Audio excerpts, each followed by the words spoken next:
बड़ा kinetic theory of gases बहुत ही important chapter है और इसमें से 2 या 4 मार्क्स का आता है, तो इसीलिए पता होना चाहिए। ये चैप्टर को इजीली रिवाइज किया जा सकता है with in half an hour, लेकिन अभी स्टार्टिंग है इसलिए समझने में थोड़ा सा टाइम लगेगा, लेकिन उसके बाद फिर इजीली सारा चैप्टर समझ में आ जाएगा। ठीक है, सबसे पहले गैसेस। गैसेस क्या होता है? One of the pervasive aspects हमारे एनवायरमेंट का अर्थ पे। जितनी भी चीजें हैं, जैसे हीलियम को यूज किया जाता है, बर्थडे वाले बलून देखा होगा जो ऊपर उड़ते रहते हैं, उसमें हीलियम गैस भरा जाता है। पूछ लेते हैं हाइड्रोजन गैस क्यों नहीं भरते? क्योंकि हाइड्रोजन गैस जो है वो हाईली इंफ्लामेबल है, मतलब it catches the fire very easily, बहुत जल्दी आग पकड़ लेता है, इसलिए हाइड्रोजन की जगह कौन सा गैस यूज होता है? हीलियम। अगर कोई पूछ ले कि लेस जो खाते हो उसमें कौन सा गैस फिल करते हैं? नाइट्रोजन। ठीक है, तो ये सब पता होना चाहिए। कुछ गैसेस जो होते हैं वो मोनो एटॉमिक होते हैं, कोई डाई एटॉमिक और कोई ट्राई एटॉमिक और कोई पॉली एटॉमिक। मोनो एटॉमिक मतलब जो सिंगली एग्जिस्ट करते हैं, डाई एटॉमिक मतलब जो दो चिपक के यानी कंबाइंड होके, जैसे O2 ऑक्सीजन O के फॉर्म में नेचर में एग्जिस्ट नहीं करता, हमें बनाना पड़ता है, और सिंगल ऑक्सीजन को बोला जाता है नेसेंट ऑक्सीजन। लेकिन ऑक्सीजन नेचुरली कैसे अकर करता है एटमॉस्फेयर में, कैसे एग्जिस्ट करता है? O2 के फॉर्म में। ठीक है, O2 के फॉर्म में। तो उसी तरह N नाइट्रोजन कैसे एग्जिस्ट करता है एटमॉस्फेयर में? N2। ठीक है, तो N2 के फॉर्म में, मतलब नाइट्रोजन गैस। ठीक है, N और N के बीच में बॉन्ड ट्रिपल होता है, N3 के फॉर्म में एग्जिस्ट नहीं करता है, N2 के फॉर्म में एग्जिस्ट करता है। ओके, उसके बाद देखते हैं क्या क्या चीजें हैं इसमें, ताकि उसको करेंगे पूरा का पूरा।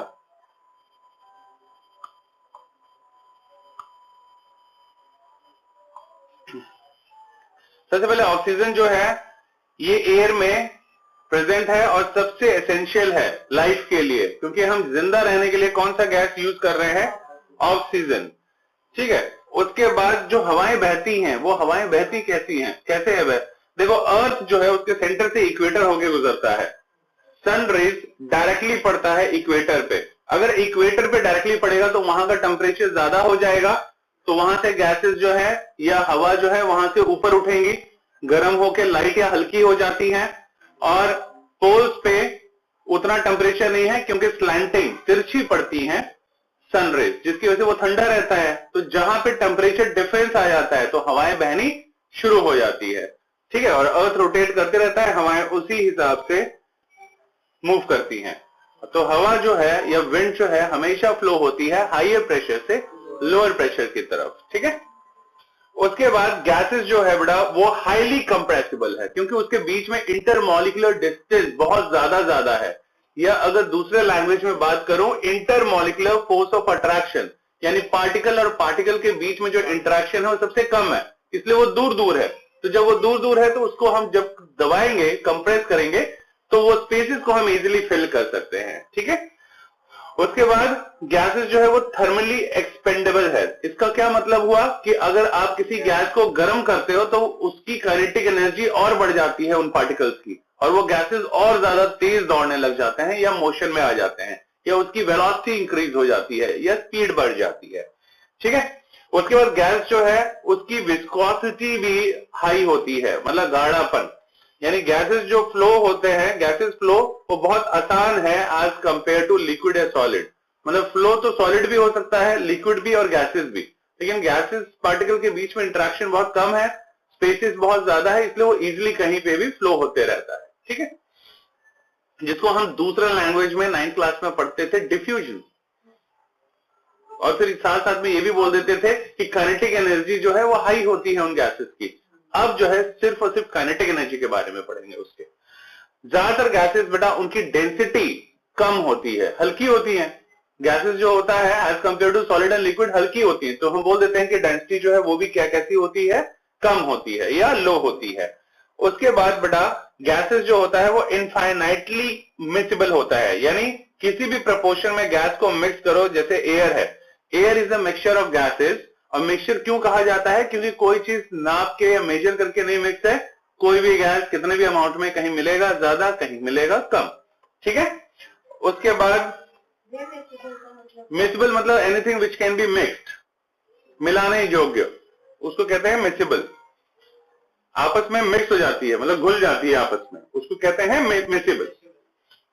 उसी तरह अगर कोई पूछ दे तुमसे, अब बड़े हो चुके हो तुम, कि वोलेटाइल सब्सटेंस कौन से सब्सटेंस होते हैं, तो वोलेटाइल वो सब्सटेंस कहलाते हैं, वोलेटाइल सब्सटेंस जो कि इजीली वेपराइज हो जाते हैं। तो जिन चीजों को हम इजीली वेपराइज कर सकते हैं उन सब्सटेंस को बोला जाता है वोलेटाइल सब्सटेंस।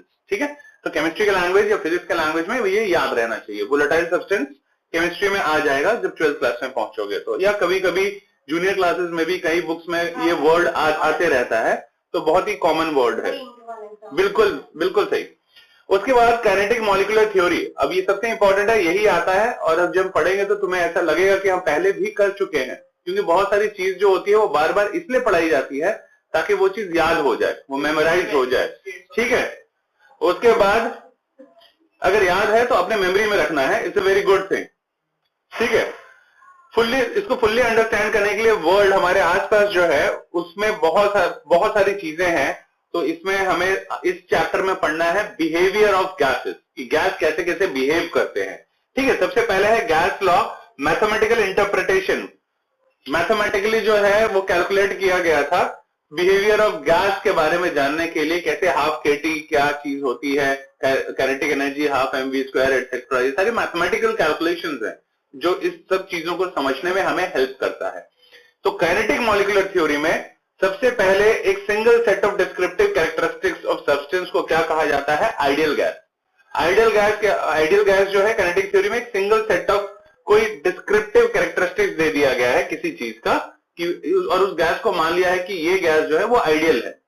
उसके बाद जितने भी रियल गैस है उसमें क्या है, उसकी अपनी खुद की unique set of descriptive character होते हैं।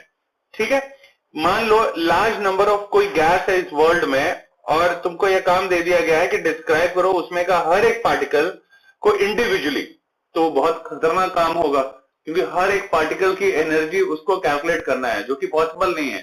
तो हम क्या करते हैं, मान लो कोई एक गैस है उसमें बहुत सारे पार्टिकल्स है और सभी पार्टिकल्स का अपना अपना वेलोसिटी होगा, तो हम क्या करते हैं, एवरेज ले लेते हैं उस चीज का, उनकी सभी की वेलोसिटीज का एवरेज ले लेते हैं, ताकि हम उस पर्टिकुलर गैस के कैरेक्टरिस्टिक्स या प्रॉपर्टी या विशेषताओं के बारे में बता सके। ठीक है, तो उसके बाद फिर क्या है, इमेजिनरी गैस।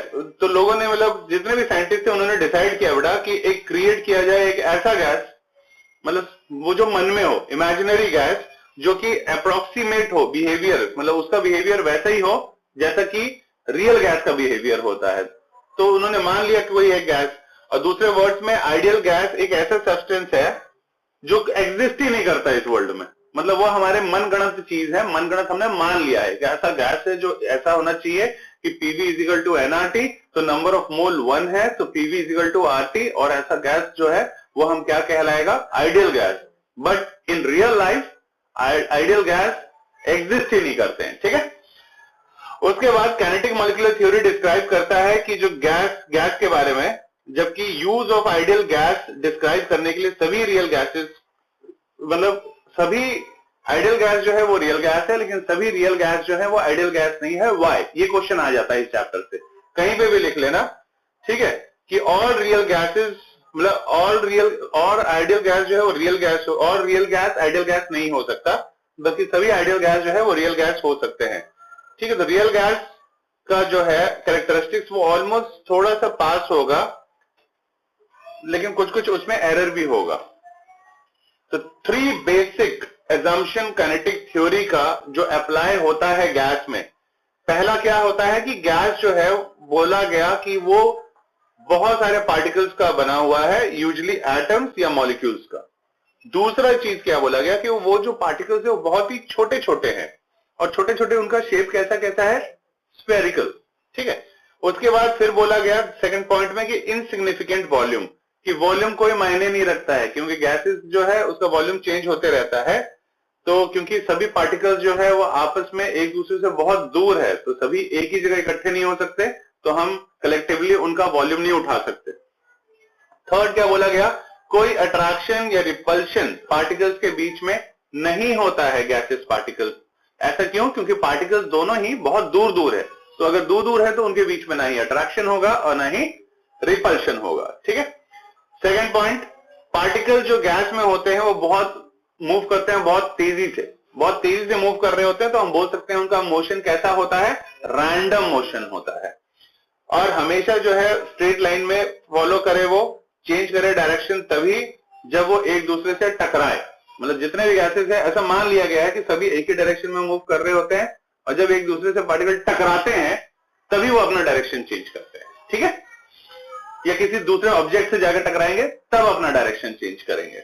उसके बाद एवरेज स्पीड, जितने भी ऑक्सीजन है एयर में 20 डिग्री सेल्सियस पे जब नापा गया तो वो कितना निकला बेटा, 1660 किलोमीटर पर आवर। ऑक्सीजन की स्पीड निकली, वेलोसिटी, यानी वो वेलोसिटी जिसपे ऑक्सीजन के पार्टिकल्स एटमॉस्फेयर में मूव कर रहे थे, सभी का वेलोसिटी लिया, उसका एवरेज निकाल दिया गया। उसके बाद थर्ड पॉइंट क्या था, third point kinetic theory of gases का क्या है कि कोलिशंस जो है वो परफेक्टली इलास्टिक होते हैं। इलास्टिक मतलब क्या है, एक पार्टिकल दूसरे से टकराया या तो उसको धक्का देगा, अगर छोटा है तो खुद पीछे आ जाएगा। ऐसा नहीं है कि एक पार्टिकल जाएगा दूसरे से टकराएगा और वहीं चिपक जाएगा। अगर चिपक जाता तो उस कोलिशन को क्या बोला जाता है, नॉन इलास्टिक या इन इलास्टिक कोलिशन, ठीक है। तो इलास्टिक कोलिशन होता है गैसेस के बीच में। उसके बाद न्यूटोनियन क्रेडल, न्यूटोनियन क्रेडल क्या है, जब भी टकराते हैं या इलास्टिक बॉल है जो आपस में टकराते हैं तो ऐसा क्या होता है, काइनेटिक एनर्जी जो होता है वो ट्रांसफर हो जाता है। कैलकुलेट किया था ना पहले वाले चैप्टर में, initial kinetic energy is equal to final kinetic energy टकराने के बाद। तो क्या होता है, इन शॉर्ट हम बोल सकते हैं एनर्जी उनका कंजर्व्ड हो जाता है, क्योंकि energy can neither be created nor be destroyed, although it can be changed from one form to another.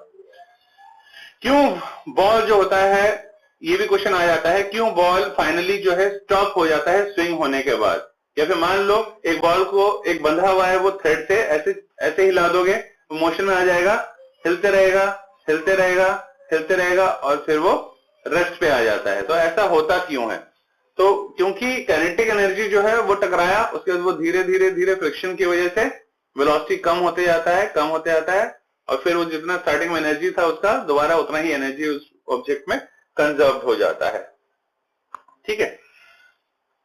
Constant temperature पे और मॉडरेट प्रेशर पे कोलिशन जो होता है गैसेस पार्टिकल का वो परफेक्टली इलास्टिक होता है। तो परफेक्टली अगर इलास्टिक कोलिशन होगा तो ये दो कंडीशन याद रखना चाहिए जो इंपॉर्टेंट है, कि उनका प्रेशर मॉडरेट होना चाहिए, लो टू मॉडरेट प्रेशर होना चाहिए, और टेम्परेचर कांस्टेंट। पूछ लेते हैं एमसीक्यू में क्या कांस्टेंट होना चाहिए, ठीक है, परफेक्टली इलास्टिक कोलिशन के लिए। तो परफेक्टली इलास्टिक कोलिशंस के लिए टेम्परेचर भी कांस्टेंट होना चाहिए, सबसे इंपॉर्टेंट पॉइंट है। उसके बाद assumption, kinetic theory of gases में कुछ अजम्पशंस हैं जो हमें याद करने पड़ते हैं। क्या, पहला, अभी तक क्या क्या पढ़ा, पहला अजम्पशन था कि गैस जो होता है वो लार्ज नंबर ऑफ पार्टिकल्स या एटम्स का बना होता है। फिर क्या पढ़ा, पार्टिकल्स जो है उनके बीच में इलास्टिक कोलिशंस होता है। उसके बाद क्या पढ़ा, कोई एक्सटर्नल फोर्स नहीं एग्जिस्ट करता है, मतलब डेंसिटी भी गैस का कांस्टेंट होता है। एक्सटर्नल फोर्स मतलब कुछ भी कर सकते हैं, प्रेशर चेंज कर सकते हैं, टेम्परेचर चेंज कर सकते हैं, वॉल्यूम चेंज कर सकते हैं, बाहर से कुछ भी करेंगे उसको बोला जाता है एक्सटर्नल फोर्स, ठीक है। उसके बाद है particles on average separated by distance large compare to their diameter, मतलब जो पार्टिकल्स का डायमीटर होता है उसके कंपैरिजन में एक पार्टिकल और दूसरे पार्टिकल के बीच में डिस्टेंस बहुत ज्यादा होता है, होता ही है। पार्टिकल्स को हम नेक्ड आई से नहीं देख पाते हैं, है ना, नेक्ड आई से, लेकिन एक पार्टिकल इधर है एक पार्टिकल पता नहीं कहां है, तो दोनों के बीच में डिस्टेंस उसके कंपैरिजन में बहुत ज्यादा होता है, ठीक है। कोई फोर्सेस जो होता है पार्टिकल्स के बीच में नहीं होता है एक्सेप्ट जब वो कोलाइड करे। जब कोलाइड करेंगे तभी एक दूसरे पे फोर्स डालेंगे, क्योंकि गैसेस पार्टिकल एक दूसरे से पहले ही बहुत दूर है, अगर दूर दूर है तो फोर्स भी कम कम ही डालेंगे, ठीक है।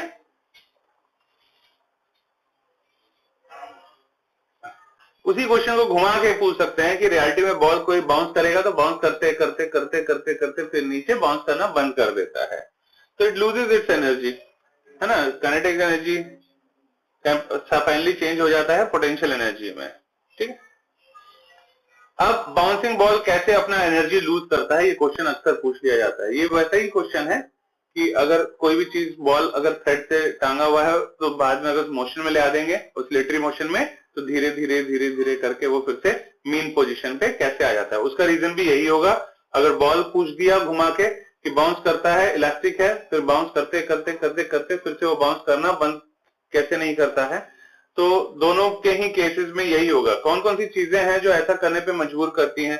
फ्रिक्शन, फ्रिक्शन जो है एयर के साथ वो खा रहा है, तो एयर जो है वो फ्रिक्शन प्रोवाइड कर रही है। दूसरा, साउंड जो है जब वो फ्लोर को हिट करता है।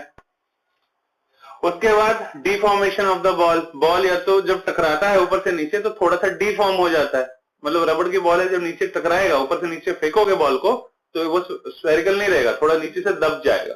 तो वो नीचे से दब जाता है, मतलब कुछ एनर्जी उसके शेप को चेंज करने के लिए यूज हो जाती है। कुछ फ्रिक्शन जो है एयर का वो कम कर देता है उसकी वेलोसिटी को। तो इस तरह से धीरे धीरे, और कुछ वो जो है हीट, वो हीट कैसे हो रहा है? क्योंकि कुछ एनर्जी वो हीट होने के लिए एब्जॉर्ब कर ले रहा है। तो इतनी सारी एनर्जी ट्रांसफॉर्मेशन हो रही है, तो जिसके वजह से बॉल धीरे धीरे धीरे धीरे अपनी एनर्जी लूज कर देता है, काइनेटिक एनर्जी, और अल्टीमेटली रेस्ट पे आ जाता है। ठीक है, उसके बाद है ideal gas model. Ideal gas model क्या है? गैस जो है वो ऐसी चीजों का बना होता है जिसमें एक मास भी होगा, ठीक है, डिफाइंड मास होगा। गैस पार्टिकल्स ट्रेवल करते हैं बहुत रैंडमली स्ट्रेट लाइन में, और कब तक? जब तक कि वो एक दूसरे से टकराते नहीं है या फिर किसी और ऑब्जेक्ट से टकराते नहीं है। जितनी कोलिशंस है इसमें गैस पार्टिकल्स, वो कैसी कोलिशंस होती हैं? इलास्टिक कोलिशन होती है। गैस पार्टिकल्स जो होते हैं एक दूसरे के साथ इंटरेक्ट नहीं कर पाते क्योंकि वो बहुत दूर दूर होते हैं, और गैस स्पेस सिस्टम में एवरेज काइनेटिक एनर्जी हर एक पार्टिकल का निकाल लिया जाता है ताकि हमें किसी एक पर्टिकुलर गैस की एनर्जी के बारे में पता लग सके। ऑक्सीजन की अलग होगी, नाइट्रोजन की अलग होगी, हीलियम की अलग होगी, सभी गैसेस की काइनेटिक एनर्जी अलग अलग होती है क्योंकि उनके मासेस अलग अलग होते हैं, और वेलोसिटी भी उसी के अकॉर्डिंगली होता है। मास ज्यादा तो वेलोसिटी कम, मास कम तो वेलोसिटी ज्यादा, क्योंकि मास एंड वेलोसिटी दोनों आपस में इनवर्सली रिलेटेड होते हैं। ठीक है,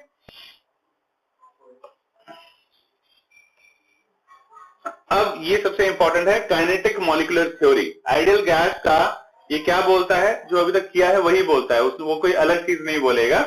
कि काइनेटिक मॉलिक्यूलर थ्योरी बेटा किसी भी आइडियल गैस के लिए वो ये बोलता है कि सभी गैसेस पार्टिकल्स, अभी जो बताया दोबारा वही चीज, सभी रैंडमली होते हैं मोशन में, कांस्टेंट होते हैं, स्ट्रेट लाइन मोशन होता है जब तक कि टकराते नहीं है या किसी ऑब्जेक्ट से या एक दूसरे पार्टिकल आपस में, उनके बीच में बहुत ज्यादा डिस्टेंस होता है एक पार्टिकल और दूसरे पार्टिकल के बीच में, कोई अट्रैक्टिव फोर्स नहीं होता उनके बीच में। कोई रीजन पूछ ले क्यों नहीं होता? क्योंकि वो एक दूसरे से बहुत ही दूर दूर है। उसके बाद कोलिशन जो होता है जिसकी वजह से एनर्जी जो होता है वो गैसेस पार्टिकल को ट्रांसफर हो जाती है। तो एनर्जी जितनी भी ट्रांसफर हुई तो टोटल एनर्जी उस सिस्टम का क्या रहेगा? कंजर्व रहेगा या कांस्टेंट रहेगा। तो इसलिए हम बोल सकते हैं कि फर्स्ट लॉ जो था कि energy can neither be created nor be destroyed, वो भी इससे अप्लाई होता है। ठीक, उसके बाद नेक्स्ट टॉपिक है ideal versus non ideal gas. फिर से समझो, काइनेटिक थ्योरी ऑफ असम्पशन क्या था कि जितने भी पार्टिकल्स है गैस के उसको क्या मान लिया गया? मान लिया गया कि पॉइंट मास है, मतलब इतने छोटे हैं कि उसको हम देख नहीं सकते। दूसरा, उन मॉलिक्यूल्स के बीच में कोई भी फोर्स ऑफ अट्रैक्शन नहीं है, वही चीज बार बार आएगा पूरे चैप्टर में। थर्ड, मॉलिक्यूल्स जो है वो एक्सर्ट करता है प्रेशर, कौन सा? इलास्टिक कोलिशन है। इलास्टिक कोलिशन होता है या तो वॉल्स के साथ या तो एक दूसरे के साथ। नॉन आइडियल गैस में क्या होता है? ये वायलेट करता है हमारे सारे एग्जाम्पशन को, सारे रूल फेल हो जाते हैं नॉन आइडियल गैस के केस में। क्यों? क्योंकि नॉन आइडियल गैस का वॉल्यूम भी होता है, अट्रैक्टिव फोर्स ऑफ मॉलिक्यूल्स भी होता है, तो ये सारी चीजें हम पढ़ लेते हैं नॉन आइडियल गैस में। तो अभी तक जितना कुछ पढ़ा वो सब कुछ गलत साबित हो जाता है उस रूल्स के अकॉर्डिंगली।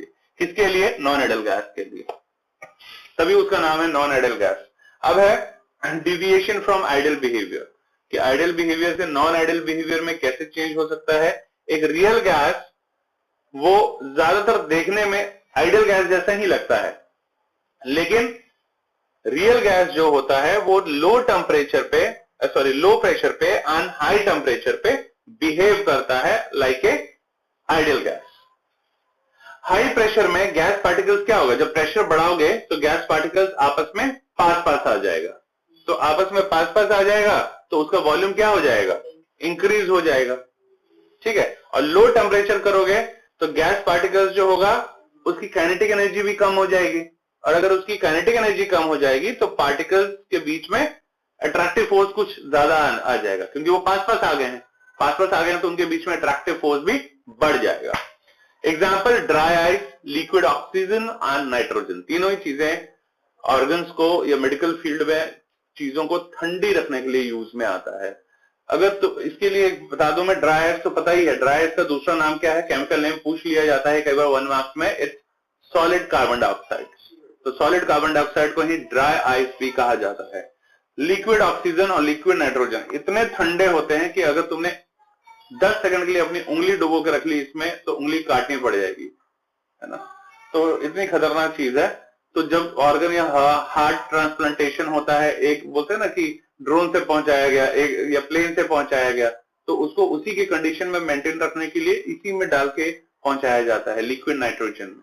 या फिर अगर मान लो कोई ब्लड सैंपल है, उसको ठंडा ज्यादा टाइम तक के लिए रखना है, तो तुमने देखा होगा हॉस्पिटल में टेस्ट ट्यूब में अगर ब्लड हमारा जब लेते हैं या यूरिन टेस्ट होता है, तो उसको लॉन्गर टाइम ऑफ ड्यूरेशन के लिए उसको दबा के कहाँ रखते हैं, एक बॉक्स सा होता है बर्फ जैसा, उसके अंदर आइस होता है, फिर उसके अंदर रुई होती है, और वो रुई सिर्फ रुई नहीं होती है, वो रुई के अंदर ग्लास के पार्टिकल्स भी होते हैं, शीशे के टुकड़े, बहुत छोटे छोटे फाइन पार्टिकल्स। क्योंकि वो क्या होता है, वो गैस जो होता है, वो ग्लास जो होता है वो हाई कूलिंग लिक्विड भी होता है। तो ग्लास जो होता है उसको जब ठंडा कर दोगे, तो अगर मान लो कभी भी लाइट चले भी गई तो वो ज्यादा देर तक के लिए ठंडा रखता है, तो इसलिए वो ग्लासेस यूज करता है। उस रुई को अगर लोगे अपने बॉडी पे कहीं पे भी ऐसे रब अगर कर दोगे और छोड़ देना 1 मिनट के बाद, तो देखोगे वहां से ब्लड आना शुरू हो जाएगा हाथ से। जैसे छोटे में थे हम लोग तो वो ले लेते थे और टीका बनाना है तो यहाँ पे है ना ऐसे ऐसे करते रहते थे, बोलते देख जादू देख जादू देख, उसके बाद फिर बोलते थे यार कुछ नहीं हुआ, बोला अभी देखना, फिर हाथ ऐसे ऐसे करते रहते थे और यहाँ से ब्लड आना शुरू हो जाता था। उसे देखा, फिर वो बच्चा अगर तेज है तो जान जाता था, बेचारा सिंपल है इनोसेंट है तो रोने लग जाता था, ठीक है। तो उसमें वो हाई लिक्विड जो है ग्लासेस यूज करते हैं, शीशे के टुकड़े। पतंग भी उड़ाते समय देखा होगा कई लोग जो है वो पहले कांच के टुकड़ों को उसको ऐसे ले लेते हैं उससे चूरा और अपने धागे पे या मांझे पे रगड़ते हैं ताकि उससे फिर जो होता है मांझा तेज हो जाता है, ठीक है। अब आइडल गैस के बारे में पढ़ते हैं। आइडल गैस मतलब ये बिहेव करता है as described by ideal gas. कैसा होता है आइडल गैस इक्वेशन? तो दुनिया में कोई भी नो रियल गैस जो है वो एक्चुअल में आइडल होता है। कुछ percentage idol gas equation describe करता है ज्यादातर रियल गैस को रूम टेम्परेचर पे और प्रेशर मेंटेन हो कितने पे, 1 एटमॉस्फेयर या उससे कम। बोल तो दिया बहुत आसान था कि प्रेशर मेंटेन हो 1 एटमॉस्फेयर या उससे कम, लेकिन इस 1 एटमॉस्फेयर प्रेशर को मेंटेन करना दुनिया का सबसे टफेस्ट जॉब है, ठीक है। रियल गैस में पार्टिकल्स जो होते हैं वो एक दूसरे को अट्रैक्ट करते हैं और अट्रैक्ट करेंगे तो जिसकी वजह से प्रेशर जो होगा उनपे कम हो जाएगा, रिड्यूस हो जाएगा, क्योंकि वो पहले पास में आ गए तो और ज्यादा प्रेशर नहीं लगेगा कि वो और पास आए। रियल गैस बिहेव करता है ज्यादा आइडल गैस पे जब प्रेशर जो है उसका वो 0 हो जाता है, मतलब एकदम पास पास आ गए पार्टिकल्स, अब और प्रेशराइज नहीं किया जा सकता, तो हम बोल सकते हैं कि जो है प्रेशर है अब 0 हो गया है। तो फिर उस केसेस में रियल गैस जो होता है वो बिहेव करना शुरू कर देता है as an ideal gas. Atmospheric pressure, weight of column of air above your head, हम मेजर कर सकते हैं डेंसिटी ऑफ एटमॉस्फेयर कितना है, कि जब एटमॉस्फेयर वाला प्रेशर हमारे सर पे कितना प्रेशर लगा रहा है वो हम मेजर कर सकते हैं। और ये प्रेशर मेजर करने के लिए सबसे ज्यादा एक्सपेरिमेंट किसने किया था? टॉर्सेली। एक एक्सपेरिमेंट था, एक उसने क्या किया, बाथ टब ले लिया, ठीक है, बाथ टब ले लिया। बाथ टब लेने के बाद क्या किया उसने, बाथ टब लिया, तो बाथ टब लेने के बाद अंदर जो था उसने मरकरी भर लिया और एक टेस्ट ट्यूब उल्टा करके रख लिया, और बाहर से जब एटमॉस्फेयर का प्रेशर पड़ा तो जो बकेट में जो मरकरी था वो उस ट्यूब में ऊपर की तरफ चढ़ा, और कितना चढ़ा, जब उसने मेजर किया डिस्टेंस 760 मिलीमीटर, या दूसरे लैंग्वेज में बात करूं तो 76 सेंटीमीटर। तो उस हिसाब से उसने बोला कि 1 atmosphere is equal to 760 millimetre of Hg या 760 टॉर। टॉर और मिलीमीटर ऑफ Hg दोनों एक ही चीज है, यूनिट किसका है वो एटमॉस्फेरिक प्रेशर का है, ठीक है। ऐसा एक्सपेरिमेंट कई बार तुमने किया ही होगा। मान लो ऐसे है, एक डब्बा है खाली है, बीच में एक ट्यूब डाला और अगर बाहर से सक करोगे एयर, हवा खींचोगे अपनी तरफ, तो क्या होगा, डिब्बा जो है वो कॉन्ट्रैक्ट हो जाएगा, सिकुड़ जाएगा। तो इसका मतलब हुआ क्या, बाहर अंदर प्रेशर ज्यादा था, बाहर कम कर दिया हमने, तो हवा अंदर से बाहर आ गया। ठीक है, तो प्रेशर और हवा का ऐसे ही रिलेशन होता है। एटमॉस्फेरिक प्रेशर, प्रेशर जो होता है फोर्स पर यूनिट एरिया होता है, पता है सभी को, है ना, फोर्स अपॉन एरिया ये प्रेशर होता है। उसके बाद प्रेशर मेजरमेंट जो बता रहा था मैं, टॉर्सली एक्सपेरिमेंट ऐसा ही होता है। दिख रहा है ये नीचे जो है कंटेनर, इसमें मरकरी भरा हुआ है, ऊपर से प्रेशर लगेगा, एटमॉस्फेयर अपना प्रेशर लगाएगा, तो मरकरी जो है इस कॉलम में नीचे से ऊपर की तरफ चढ़ जाएगा। और ये जब यहाँ ये डिस्टेंस जो है मेजर किया गया, तो ये डिस्टेंस ही कितना था, 760 मिलीमीटर।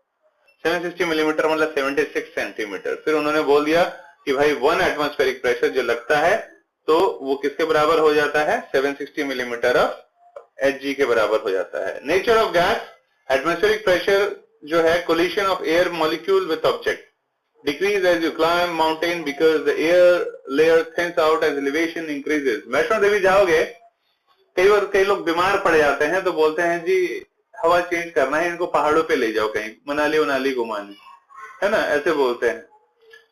तो मुझे आज तक समझ में नहीं आया ये चीज, क्योंकि एटमॉस्फेरिक प्रेशर जब हम हाइट पे जाते रहते हैं तो एटमॉस्फेयर का प्रेशर भी कम होते जाता है।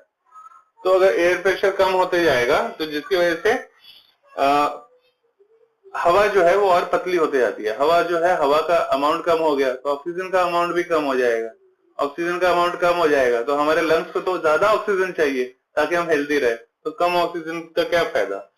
एटमॉस्फेरिक प्रेशर को नापते हैं जिस डिवाइस से, उसको क्या बोला जाता है, बैरोमीटर। बैरोमीटर से नापा जाता है। ठीक है,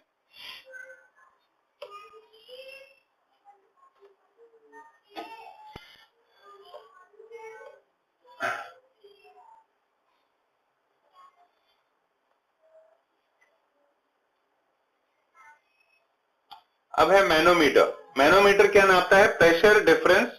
जो वेट ऑफ द फ्लूइड ले लो एक कॉलम में और अलग अलग प्रेशर ले लो अपने इंटरेस्ट का, तो उनके बीच में प्रेशर नापने के लिए जो डिवाइस यूज होता है अलग अलग, उसको कहते हैं मैनोमीटर। ठीक है, तो ये भी एक तरह का क्या होता है, प्रेशर डिफरेंस नापने का एक डिवाइस है। ठीक है, एटमॉस्फेयर का अगर प्रेशर नापना है तो बैरोमीटर, अगर दो अलग अलग गैस है उनका प्रेशर के बीच में रिलेशन देखना है, किसमें ज्यादा है किसमें कम है, वो किससे नापा जाता है, मैनोमीटर से। ठीक है, 1 मार्क्स के लिए बी प्रिपेयर्ड।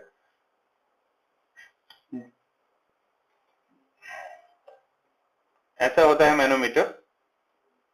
ठीक है, क्या है, गैस अगर वहां है, दबाओगे तो क्या होगा, लेफ्ट हैंड साइड चला जाएगा, छोड़ोगे तो दोबारा आ जाएगा। नॉर्मल है, इसी का नाम है मैनोमीटर। ठीक है, मैनोमीटर वाले से रिलेटेड तुम्हें कुछ भी नहीं आएगा पेपर में, so don't worry. Gas law, पोली पार्सल, जीरो मॉलिक्यूल अगर रहेगा तो प्रेशर भी उसके अंदर, अगर मान लो मॉलिक्यूल ही नहीं है किसी कंटेनर के अंदर तो प्रेशर भी क्या होगा उसका, जीरो ही होगा। जीरो प्रेशर अगर अंदर है तो फोर्स जो है अंदर वो भी जीरो होगा।